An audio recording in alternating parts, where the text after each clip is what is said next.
You don't want to eat my rhino's ass? That has to be the craziest first line that we've had in any episode ever.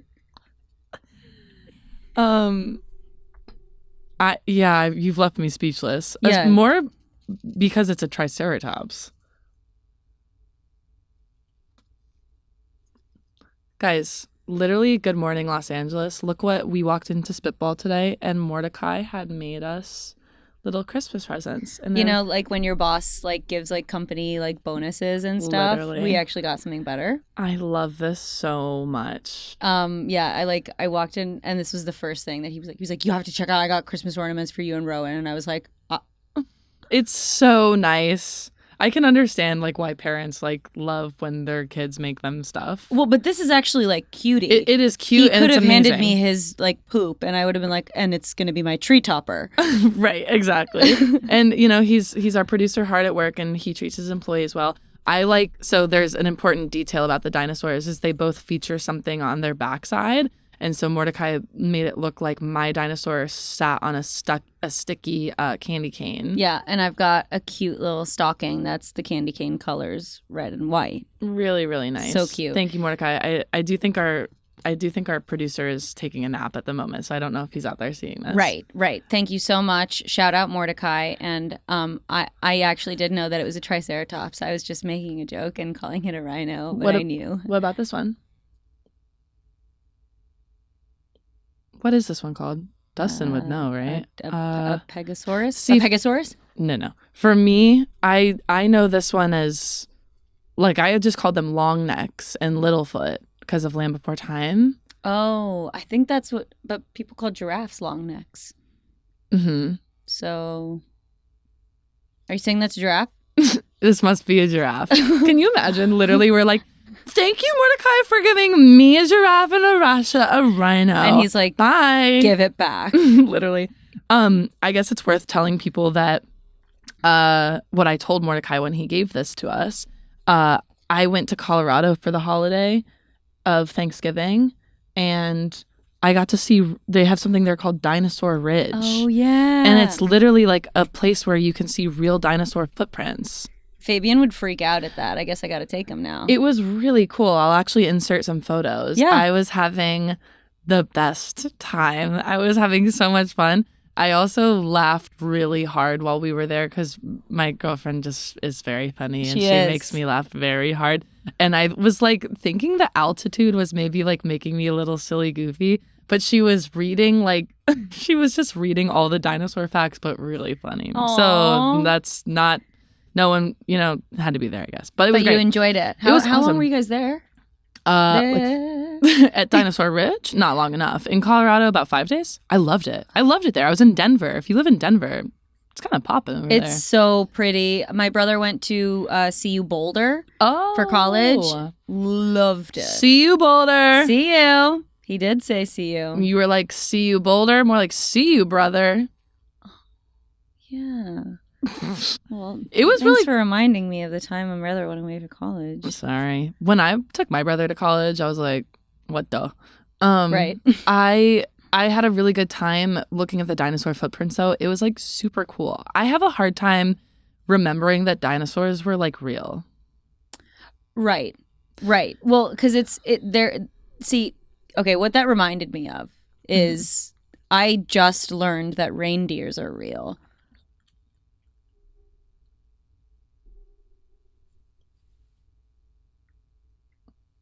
It relates.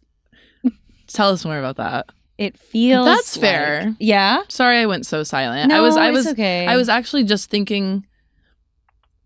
Okay, let's talk about it. All right. Listen, reindeers are always paired with. Okay. Mm-hmm. Reindeers are always paired with Santa. Mm-hmm. Okay. Yeah. And that debate's up in the air. So naturally, I was also like, well, then maybe reindeers aren't. Sure. Yes. That's fair. Reindeer are real. They are real. You do know they cannot fly. I know that part. I feel like there's different genres and fonts of reindeer, right? Because there's deer, there's reindeer, there's elk, and there's caribou. And moose. What movie is that from? Caribou? Uh-huh. Caribou! caribou. Don't tell me. Dustin, do you know? Wait, do it again. Caribou. I feel like I'm getting it only because the voice, the VO is really good. Yeah. Oh, thanks. Inside Out? No, that'd be awesome though. No, it's from the Polar Express. Oh. Remember when they're going like onto like they're like there's a block or whatever and they're like, what is it? And then he's like, one of the guys who works like in the coal room's like, caribou. I actually need to rewatch the Polar Express. It's been too long. He pulls on his beard and he's like, oh, and then the caribou start talking to him. I love the Polar Express. I love the Polar Express so much, but I think it's been like at least 5 years since I've seen it. Children sleeping, snow is softly falling. Something, yes, I am Josh Groban. You know that really song? good. No. Thank you. I love the Polar Express. Do you know that Tom Hanks plays like 9 of the characters? Yes. And he motion capped them all. That I know. That I saw, I think, a video. I probably saw a TikTok about that like last year. Mm-hmm. I'm not surprised. I watch that movie every year. I love it. I remember I went to see it when I was in first grade when it came out in theaters. I remember seeing it in theaters because the part in the movie when the Polar Express pulls up and the engine, like it's like, and it goes off with like a heater in the kid's room. And I just remember when I was a kid in the movie theater, I was like, that was so loud. Oh yeah. Wait, okay. That brought me back to it. I feel like I have like some images of the movie because I remember seeing it like at least 5 to 6 times when I was a kid. I've seen it so many times. I just haven't seen it lately because my go-to like Christmas holiday movie is Home Alone. Okay. That's what gets me into the zone. The festive zone. So I was just about to ask you that, but I have a question before. Okay. Would you get on the Polar Express? Yeah. Yeah. I think there's like an LA version of it, but it's like $9 million. So okay. If you're listening. There is. I think it's like up in Anaheim. I know a lot of people that actually like perform on it. Oh. Or it's like in Orange County. But like, okay, would you get on the Polar Express like in the movie, like how it pulls up to your house and takes you? Yeah, I would. Me too. I would. I don't know if you know this about me. I love Santa Claus. Do you? Like a lot, yeah. You love him? I do. Why? I love Santa Claus. I think that the Santa Claus-ness of Christmas is really fun. Like the lore. I love it. I love the aesthetic. I love the lore. I love the magic. I love, when I was a kid, I loved knowing that like Santa Claus was coming. Oh, really? Not even like for the presents. I just literally was like, this is so magical. I loved it. And I keep it very much alive in my heart. And I want to know the journey that you had with Santa then too. I always had an inkling, like Santa Claus, loved, whatever. Even when I knew it wasn't like a thing, I still was like, I'm still gonna roll with this because I just think it's so fun. Oh, okay. Like I never was like, guys, like, don't you know the truth about Santa? Mm-hmm. I literally just was like, let's just keep it going. It's so fun. It's because, you know what? I think it roots in tradition. And I like the allure of like my mom saying Santa's coming and like whatever. But what is important to know is that when I was like in late elementary, like early middle school, my mom's friend said something to me about the truth about Santa. Oh, and what did she say? The truth about Santa. And I was really heartbroken, even though I had known that you know how we have a bunch of 3-year-olds who listen to Spitball, but I was really upset that an adult had said it to me because I was prepared to continue on with the magic of the holiday and that fun aspect of it. But because this adult had said to me so harshly, like, aren't you too old to be believing in Santa Claus? I thought that was really evil. And I was just like, I know about Santa Claus, but, you know, we're just having fun here, basically. Yeah. And so I just was like, I thought it was really bad. And I was really, really upset about it. And So that Christmas, I was really down because I felt like my innocence of the holiday had been taken from me by this my mom's friend, and like I was made to feel silly. So on Christmas morning, I woke up and we did Christmas, and we always do stockings last. And at the very bottom of my stocking, there was a letter from Santa Claus. And I opened the letter, and it was this whole story that said, it was like, "Dear Rowan, I want to write a personal apology to you about the behavior that ensued earlier this month regarding a conversation between you and this person. When this person was a young girl, I never got her the pony that she so desperately wanted, and she goes around ruining the magic of the holiday for other little kids to spite me. Like, keep the magic alive. Yours truly, Santa Claus." That was, and then there was a little illustration, and that letter, why am I about to start crying, was written by my brother. Oh. And it was so nice. And me literally about to cry about Santa Claus. No, that's actually really, that's because it obviously means so much more than that. It's just this, you were able to grow up in this like really safe bubble where you had these people like your brother who were able to be like, hey, forget what you're being told. Like, I'm going to make sure that the magic stays alive between us. It was really sweet. And my brother wrote it to me, and I knew it was him, obviously. But that letter is still to this day in my stocking. We read it every Christmas, and we laugh about it because obviously it features the name of my mom's friend who ruined it. Like, didn't ruin it, but like literally, you know. And so that was that. And I was like, and I always thought that was like the sweetest thing my brother ever did. And we still like to read it, and it's a good time. No, that's so meaningful. And your mom's friend is a Grinch. Yeah, Grinch. Uh-huh. How about you? I unfortunately never learned about Santa. And that's on being an immigrant. Mm-hmm. I was never told about Santa. Sure. Yeah, I mean, I heard about I heard about him, I think, at school eventually when I was like maybe like 6 or 7 or something, and like people were talking about it, and I just kind of was like, I don't really know who that is, but I think I asked my mom, and she also was just like, I don't know, like, no, I don't think that's real or whatever.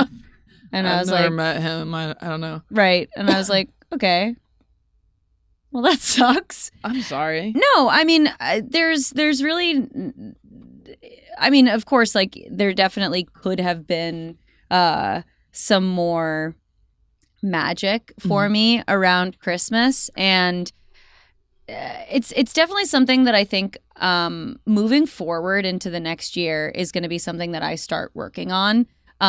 Which is not being bitter about my childhood because I grew up differently than a lot of kids, you know? And it's interesting, to discuss it because it feels like so much of like had that happened, I wouldn't be who I was today, you know? Yeah. Like everything that happened is clearly, it unfolded the way that it was meant to. But for so long, I think I have also been like upset that I didn't, you know, have Santa Claus or the Tooth Fairy or, you know, a lot of awareness about things that my peers did. Yeah. You know? Yeah. And it was challenging, but it's not anybody's fault. My parents obviously weren't trying to be Grinches. They just also were like, this is new for us, you know? Yeah, totally. Yeah. So what I want to ultimately do with that is I definitely want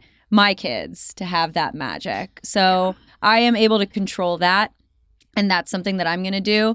Kind of like adjacent to that too, which, you know, again, I'm not going to say it's their fault, but definitely something that my parents had more control over is I would always get really into Christmas decorations every year. I mean, this was for all the holidays actually, but for the Christmas time, I was always begging my parents to put up Christmas decorations in the house. I was like, please, can we get lights? Can we get like these like animatronics? Can we like decorate the house? Can we get a tree? Yeah. And we would, but they would never be great. I mean, like, you know, it was just like, and again, like it makes sense because they didn't really get it. I don't think like they just were like, I don't understand what the what's the motivation behind this? Because they obviously didn't grow up with the holiday themselves, so they didn't have that like desire to like spread that joy and that Christmas spirit. Yeah.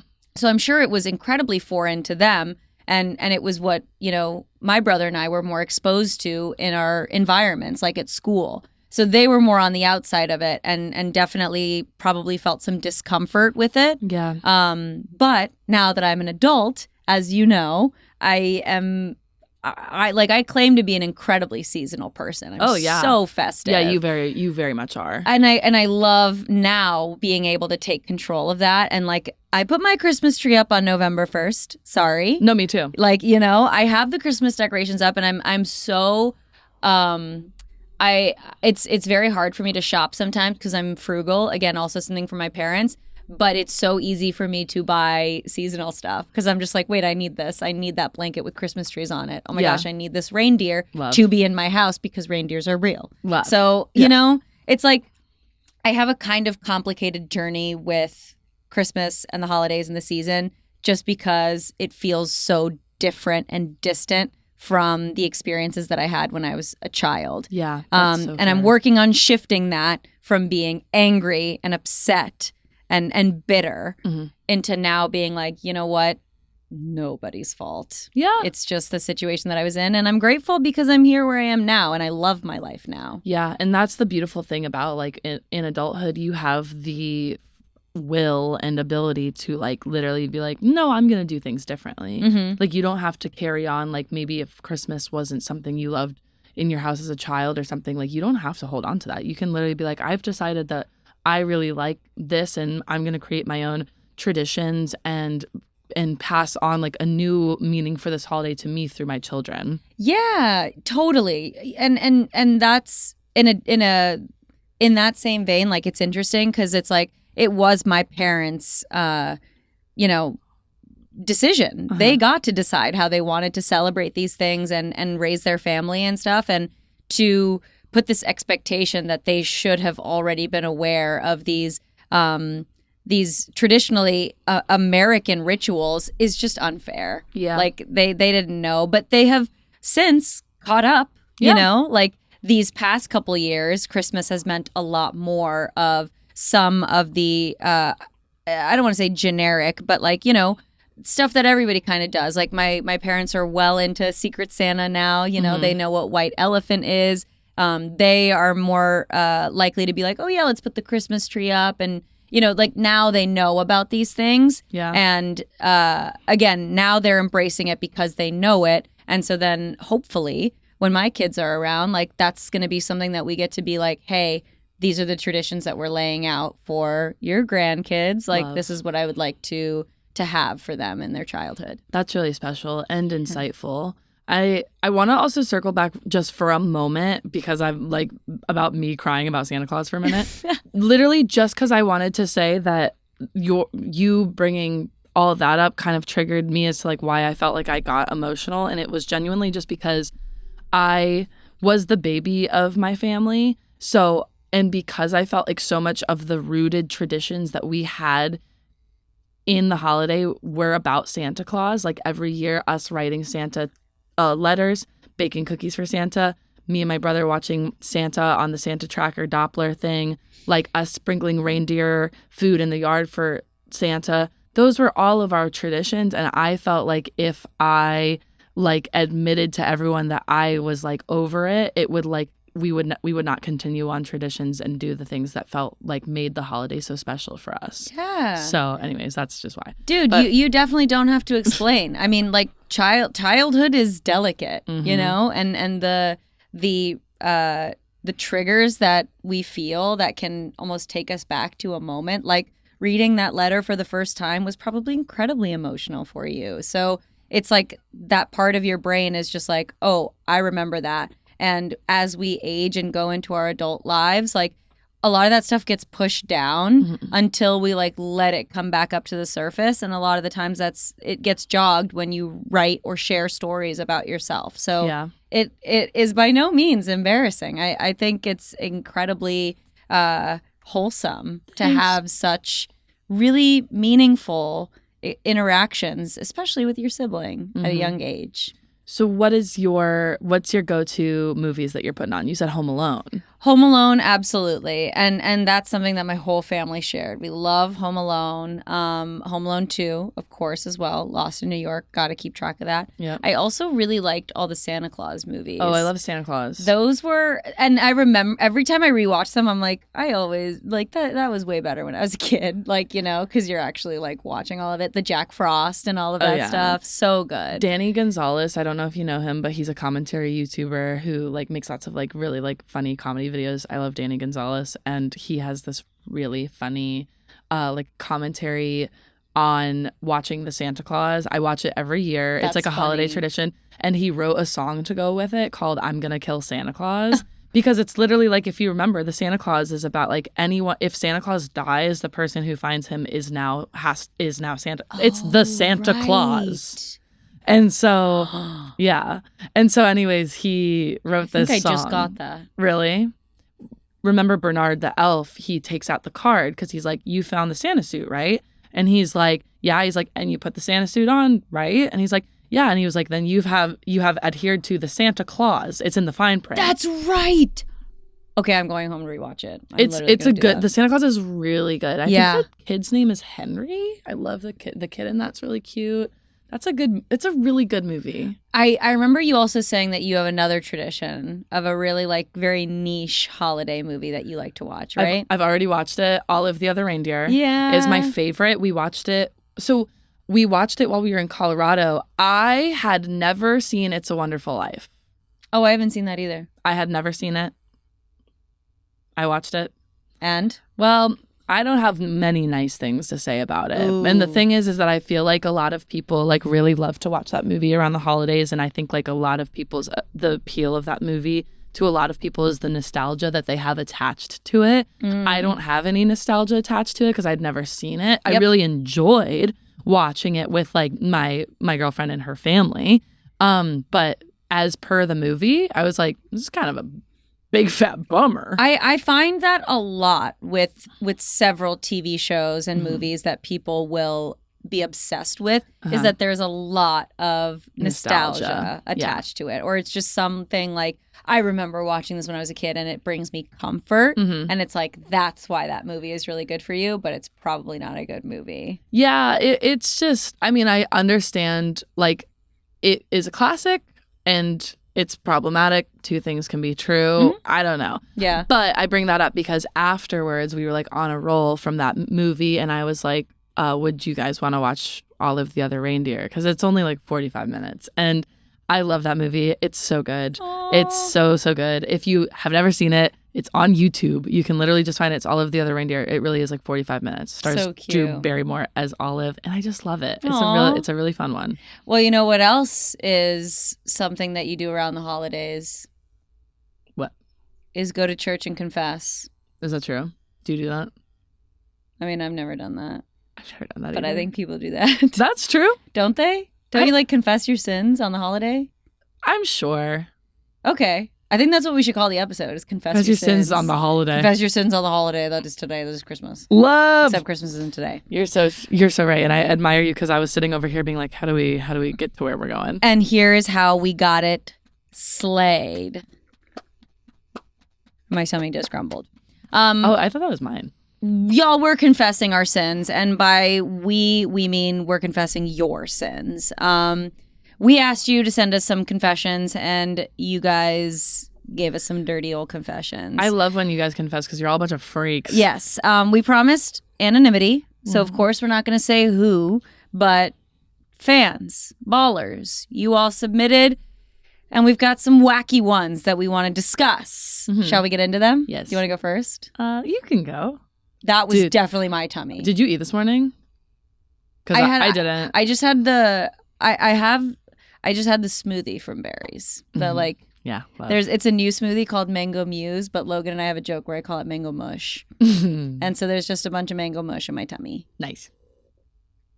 Get the mic on that. Get this girl some more mush. Get some mango on the mush. All right, confess to me, love. Oh, you do? Okay, I'll go first. I want you to give me an insane, crazy one. Okay. We got our shoes off for this one. Yeah, we got cozy for it. Let's see. Okay, that one's okay. Let's start with this one. Crazy. My tummy keeps grumbling. Let's get a tummy counter, can we? Sure. So this one says, "I'm low key a kleptomaniac." Okay. Let's get into this. I wish I knew a little bit more about like that. Cuz kleptomaniac, like if you're actually It's 3. If you're actually assigning it like it's like dictionary defined word, like then I'm like, do you actually have a problem? Yeah. Or are you just someone who thinks self-checkout means like a little party for yourself? Right. There is definitely a scale. I just heard, I can't remember who was telling me this. They were saying one of their friends was actually a kleptomaniac, and like every party that they would bring them to, that person would steal like the host of the party's belongings. They would like go into the bathroom and just like take little like knickknacks and stuff. Like that isn't okay. I know a kleptomaniac as well in a real way. I don't talk to them anymore. Yeah. But they would do like really, really insane things, and to be able to like, I just stuttered so bad. Did you hear that? No. I thought it was a sick beat. To like actually witness someone who like maybe has like, I don't know if you call that an illness or what, or that compulsion or what it is. Yeah. But like it's really bizarre. The person that I used to know would literally be like same thing. Like we'd go and they'd be like, let's take this. I'd be like, no. Right. What do you mean? Yeah. It's because again, like in a situation like that feels like a little more extreme versus something like self-checkout that feels possibly a little more harmless if it's something like a Target, right? Except also though, like asset protection, they will catch up to you. So like, don't do that. I was gonna say a different situation of like stealing things. Oh, like in a restaurant. Like you ever just like get like a cutie jar in your drink and you're like, you're coming home with me. Well, I paid for the drink, so I should pay for the jar. Sure. But also then it's like, I feel like I look around and then I'm like, wait, this is a restaurant run by a family. I'm not actually going to take their jar. There's a difference, right? It's a difference. You got to play your cards right of like what you're taking from. Like, are you taking a ramekin from Olive Garden? Are you taking a ramekin from like Bob's Ramekin Shop? You know, it's like, I will say this. Stealing's not good. I'm not going to encourage it. And that's it. Yeah. It's just, listen, everybody's got a little phase, right? Everybody's got a little like moment maybe where you're like your friend's doing it. So you're like, oh yeah, that's cool. Or you're like, oh, I got a deal. Or, oh, like I don't have any money. So this is easier. And it's like, okay, sure. Like we get there. At the end of the day though, at least where I have arrived and where I am at now, it's just not really my thing. It's also not worth it. Again, seriously, don't stop from like, don't steal from like independently owned shops and like restaurants. That is like what their thing, and that's how they're making a living. Right. I would not put yourself in the position of like feeling stressed, because there is like, I know we've all at this point heard about how it's like, you might have gotten away with stealing from Target today, but that's because they have their eyes on you. You know about this, right? Yeah. They have like the like facial recognition. So it's like once you reach the amount of money accumulated to call for like a felony or something, then they get you. So it's like, don't think just because you got away with it today, like you'll continue to, because they might already have their eyes on you. It's not worth it. Right. When I was in high school, stealing was very hot. And the cool girls stole. They would go to the mall and they would steal. And I went to the mall with them a couple times, and they'd always be like, we're going to steal and it's going to be awesome. And I'd be like, I don't want to do this, but I'm a spineless freak. And so I'd go, and like, I think I literally like one time took like a loose earring off like the counter of like a Charming Charlie's, and I was like, oh. Charlie's. Oh my God, you just brought me back. But they were really into it. I mean, these girls would go ape shit stealing. They had the whole thing. They went and they would like, they knew how to get the like the sensor off, whatever. I never did that. I was too afraid. Thank goodness, because one day when I decided not to go to the mall with them, they all went to Nordstrom. They took off all the tags. They stole a bunch of shit. And when they walked out, they had the entire mall security waiting for them. And they got pulled into like mall jail, and all of their parents had to come, and it was a whole thing. And mall jail does sound fun though. Yeah, I hope Paul Blart's there. It just like a little bit of it is kind of like, wait, mall jail. Mall jail. Yeah. Okay. But yes, I agree. Again, I don't think, and that I feel like is an experience that is probably not unique to you. I'm sure a lot of people have gone to the mall. Their friends are like, this is cool. This is fun. And for some reason, like I'm sure it like gives you that rush of like, oh, I just got away with it, even though again, you might not have.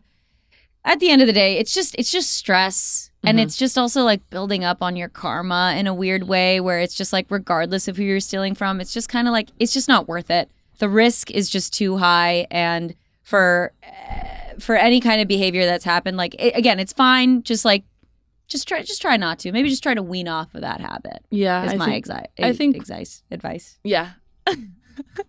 My tummy hurts. I have like a really old smushed up Snickers in my, I don't even have my bag with me. And that's okay. That's okay. No worries. Do you want to read one for us? Yes, I do. Good luck. Good luck with your Klepto. Weird freak behavior. Good luck, Klepto. Good luck, Klepto. Also, don't steal from people's houses. That's so weird. No, that's just scary. Okay, ready? Yes. I don't think skinny jeans are that bad.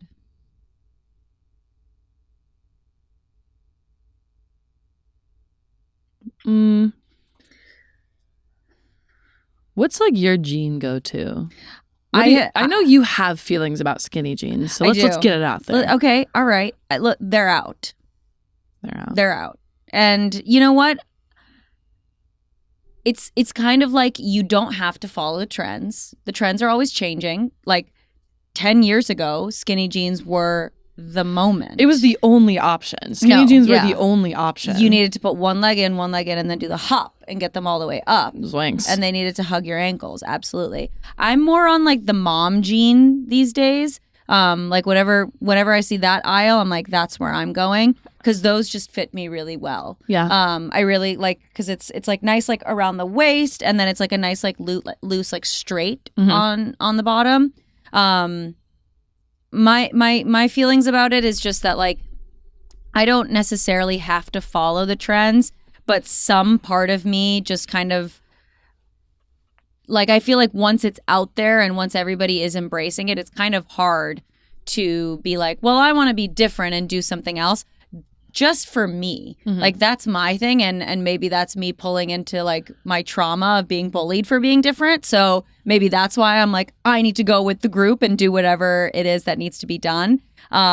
Unfortunately, my parents aren't always on the trends, so they will often buy me stuff that is much later, like skinny jeans. Last time I saw my dad, he gave me skinny jeans, and I said, I love them. How do you feel?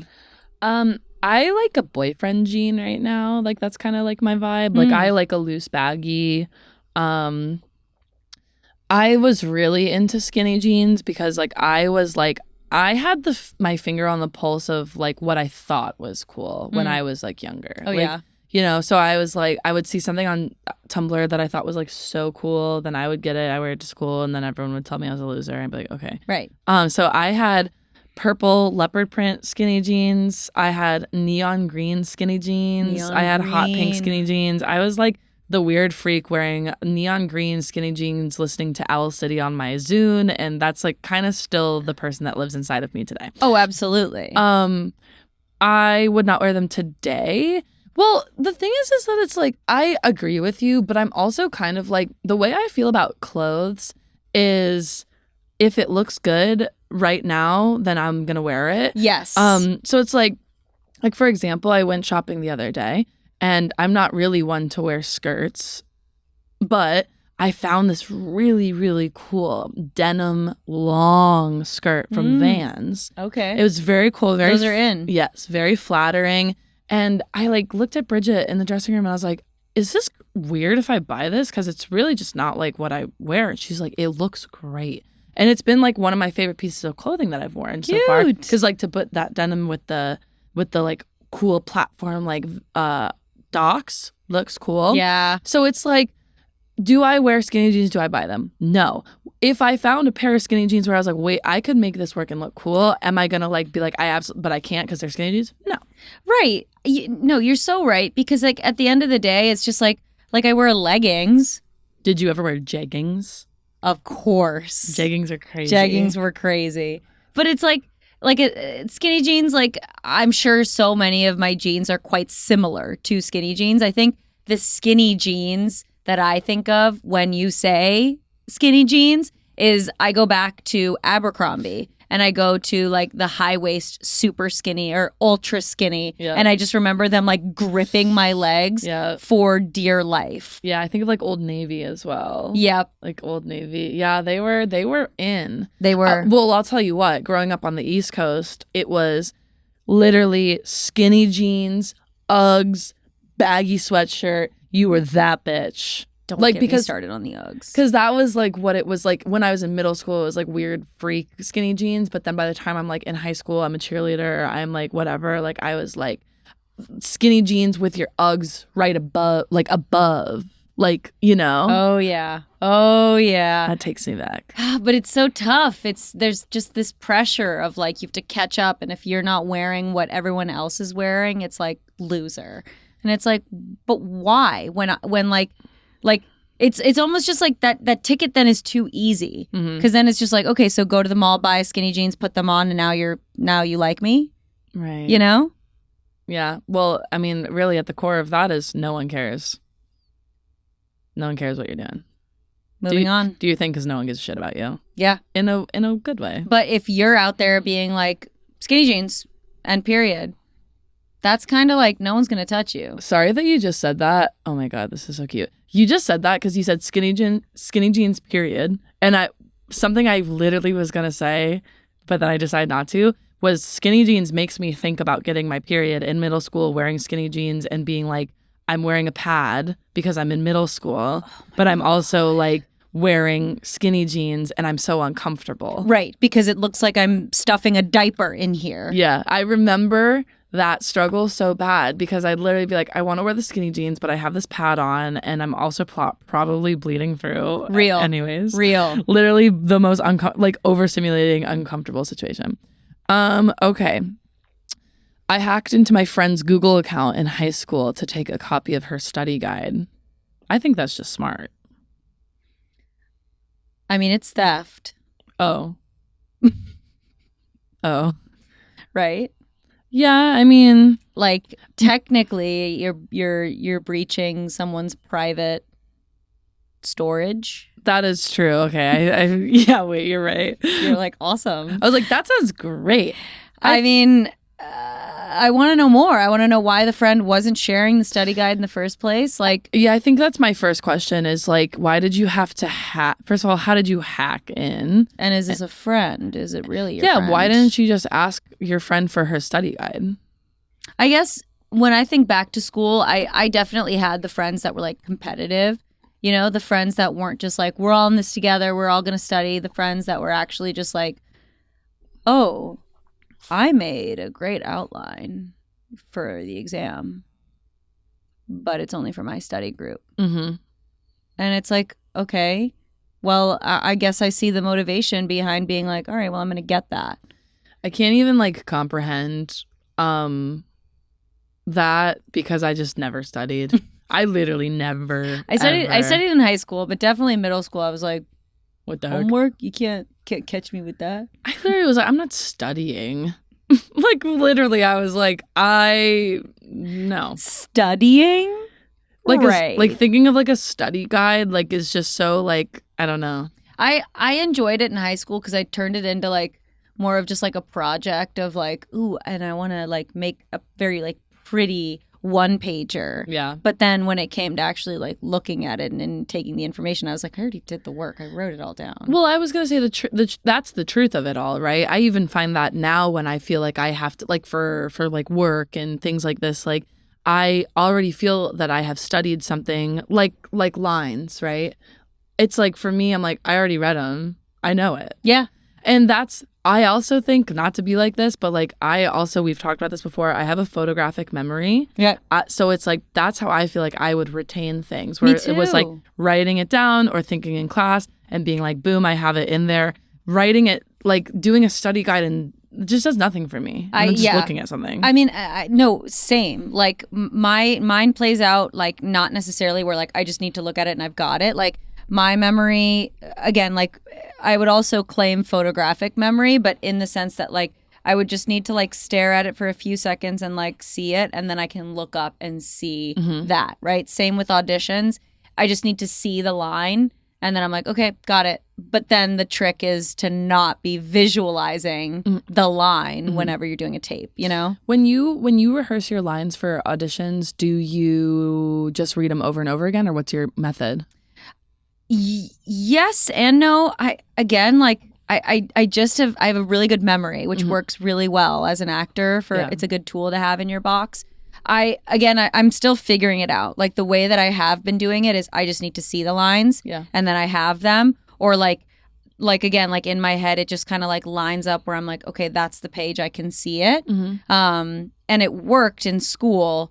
These days, I'm trying to do more of an auditory thing where I'm just like, let me hear it over and over again. And then it's like, because also acting is listening. So you have to be able to be like, okay, what's my cue? And I hated just being like, I know it's coming because I know the page. And the buzzword that like where I get my line from. Exactly. But then it's like, no, then you're not actually listening. Yeah, Meisner. I will get a script and I will record my counterparts' lines, and then I will perform. I'll read my lines and I'll perform them back, and then I'll do that, and that'll like help me retain it. And then I also will have a copy of that audio where I do both lines, and then I'll just listen to it. Nice. Like a song. It's like a song. It's like people are like, it's hard to memorize things. I'm like, don't you know the lyrics to your favorite song? Dude. And if it is hard to memorize and you're an actor, like that is tough. Because especially when you're on set, they be handing you pages, and you just have to be ready. Yeah. So I know a lot of people who, I don't know if you don't know this, I run a self-tape reading business in Los Angeles. So hit me up. It's called Reader. Read Her Tapes on Instagram. But I know I see a lot of people who struggle with that, and they do a great job, obviously, but they're like, I really have a hard time memorizing. So like, can we take this slow and we do what we need to do? Yep. And stuff. But yeah, it's tough. It's tough. It is. Okay, so thank you for your submission. We didn't talk about it. Just kidding. Talked about skinny jeans. Anyway, thank you. Okay, let's get into this. Why not? Okay. My boyfriend had a degrading kink, and he started calling me slurs. So I gave him rat poison. I'm really glad you brought this up, because what the heck? There's a lot of layers here.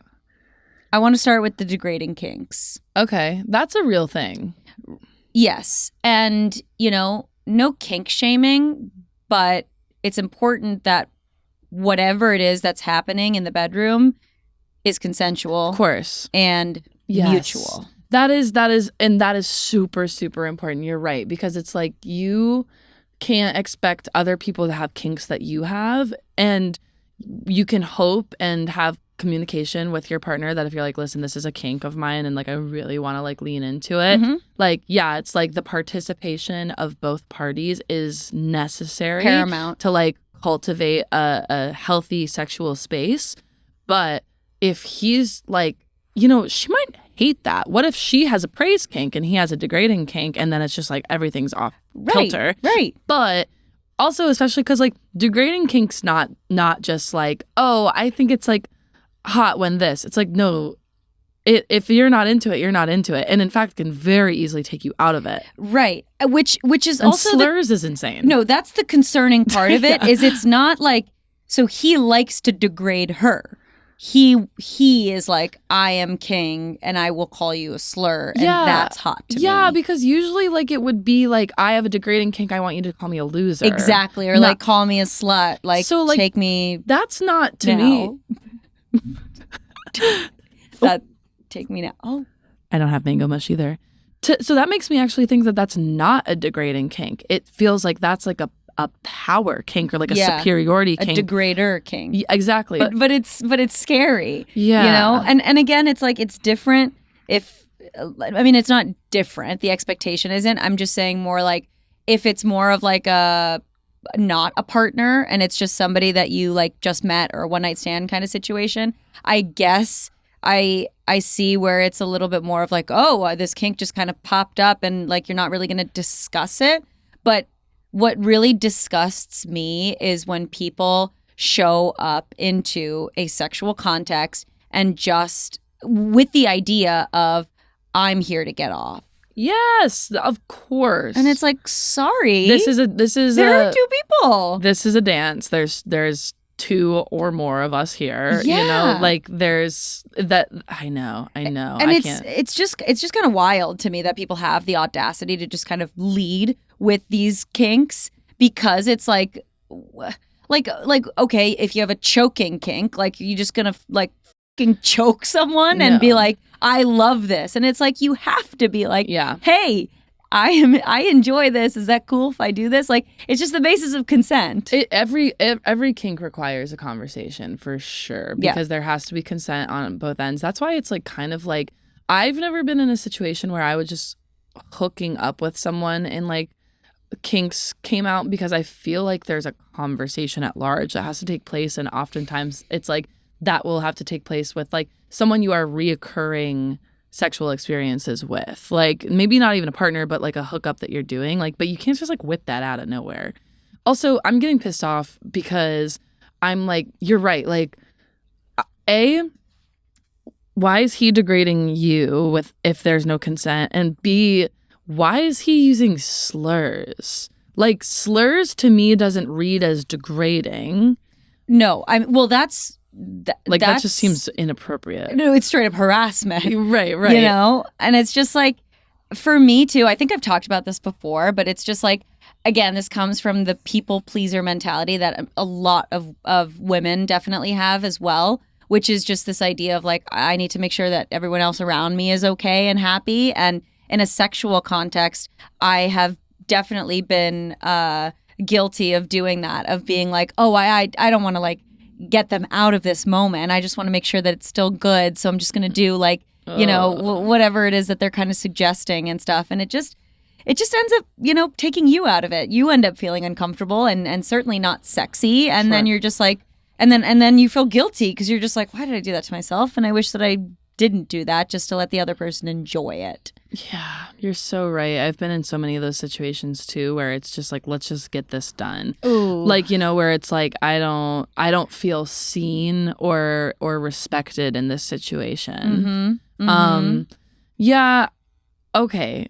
By now the audience is going, talk about how she gave her boyfriend rat poison. Like, is he dead? Right. That feels insane. Well, that feels like they're lying, or I don't know. He was certainly hospitalized, at least with rat poison. I'm looking this up. Yeah, let's get a consensus on what rat poison will do to your human body. Dustin says rat poison thins your blood.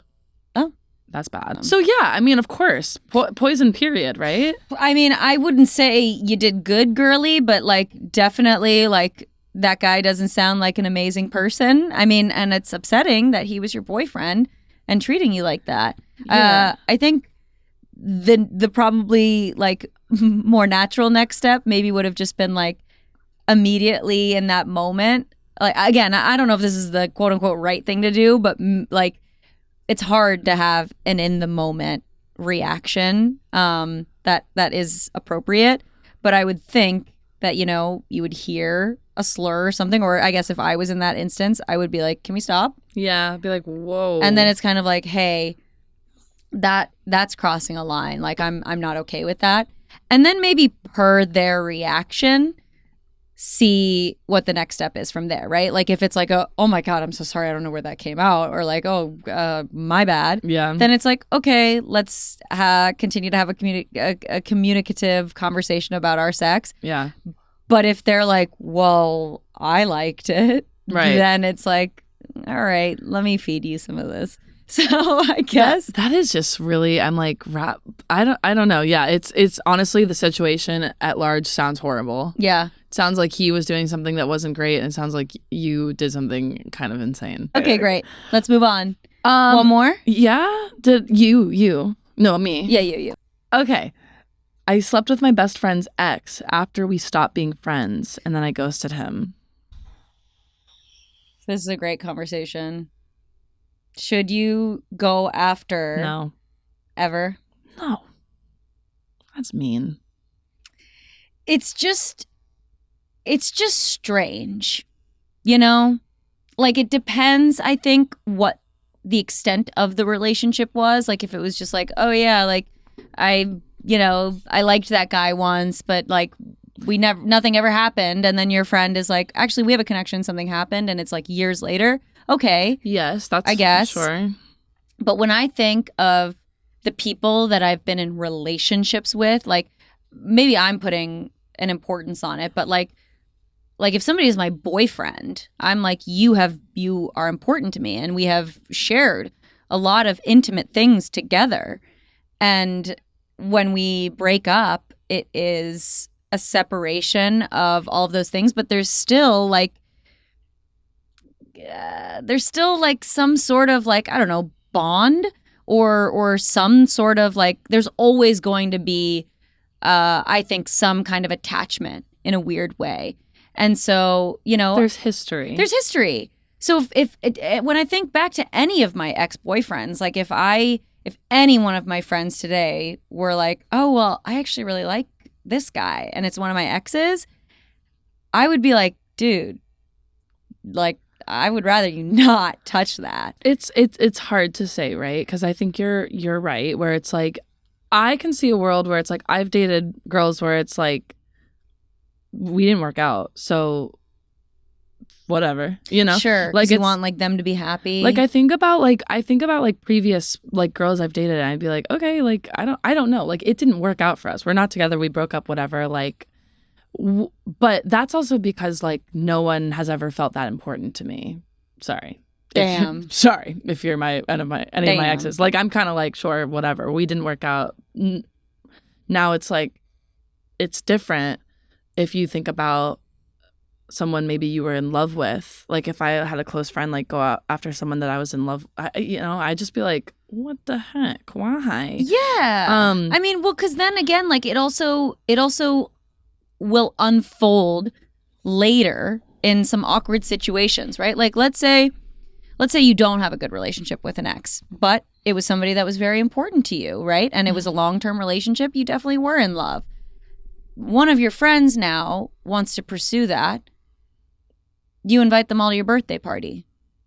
I don't want to see my ex at my birthday party, Yeah. And that has nothing to do with me and my current state and my current relationship. Yeah. I'm happy and I'm good. And I definitely would want my exes to be happy, but that doesn't mean I want them in my circle anymore. Mm-hmm. If that is the relationship. Well, yes, and it sounds like this situation's kind of interesting because they say they're not friends with. It sounds like deliberate. They said they like literally were like, I'm not friends with this person anymore. I slept with my best friend's ex after we stopped being friends, and then I ghosted him. It sounds very calculated. Like it sounds like you did something in spite of this person you had a falling out with. Yeah, because it doesn't sound like you liked the boyfriend. Right. Like more you ghosted him right away. More just like, I got in a fight with my friend.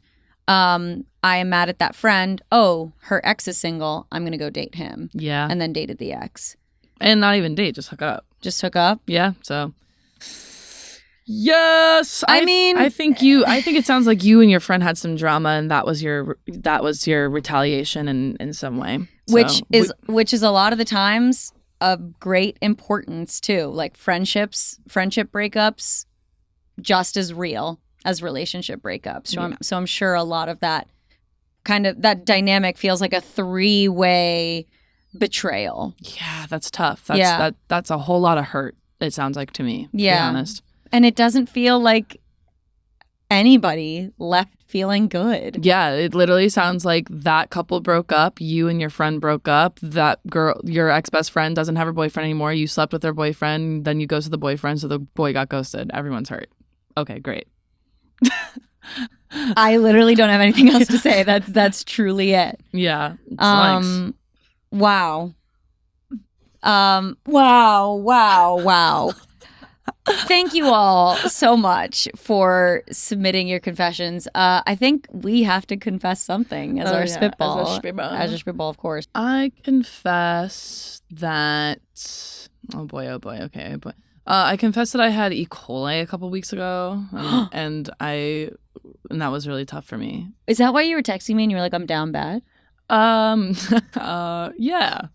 Oh my gosh, we have so much to discuss. Kidding, that's my confession. I need to confess something too. Yeah. Okay, here's a confession that nobody wants to hear.